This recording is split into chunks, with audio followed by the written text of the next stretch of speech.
सुबह की सुनहरी किरणें घने जंगल में फैल रही थीं। हर तरफ जीवन की हलचल थी। पंछी गा रहे थे, हिरण दौड़ रहे थे। तभी दूर से गूंजी एक भारी दहाड़, गर्जन, जोरदार दहाड़ की आवाज। जंगल के हर कोने में डर और सम्मान की लहर दौड़ गई। खरगोश और बंदर घबराकर पेड़ों की ओर भागे।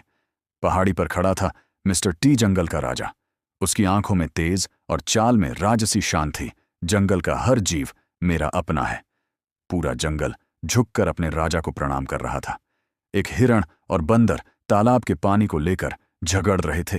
तभी मिस्टर टी आया। शांत और गंभीर लड़ाई से कभी समाधान नहीं मिलता, साझा करना ही शक्ति है। जानवर खुश हो गए और जयकार की, मिस्टर टी जिंदाबाद। मिस्टर टी मुस्कुराया, पर अचानक एक संदेशवाहक पक्षी आया। सर, एक नया बाघ जंगल में आ गया है। मिस्टर टी की आंखों में चिंता की चमक उठी। झाड़ियों के बीच ब्लैक फैंग का भयानक चेहरा दिखाई दिया। अब इस जंगल का राजा मैं हूं।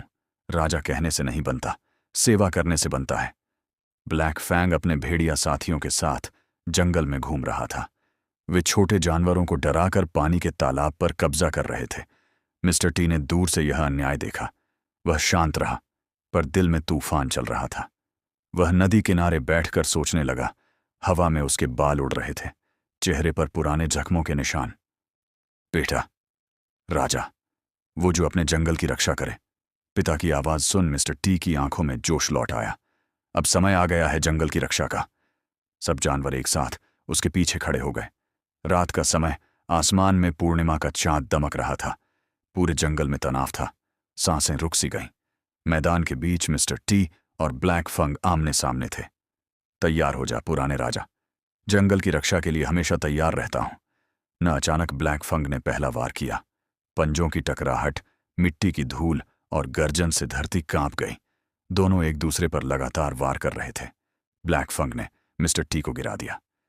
यह जंगल कभी किसी का गुलाम नहीं होगा। मिस्टर टी ने अपनी पूरी ताकत से आखिरी वार किया। ब्लैक फैंग जमीन पर गिर गया, थका और हार गया। मिस्टर टी उसके पास आया, पर वार नहीं किया। सच्चा राजा वो नहीं जो मारता है, बल्कि जो माफ करता है। ब्लैक फैंग धीरे धीरे सिर झुका देता है। जंगल में खुशी की लहर दौड़ गई। मिस्टर टी सुबह का सवेरा, सूरज की पहली किरण जंगल में फैल गई। मिस्टर टी पहाड़ी की चोटी पर खड़ा था। उसकी आंखों में संतोष था।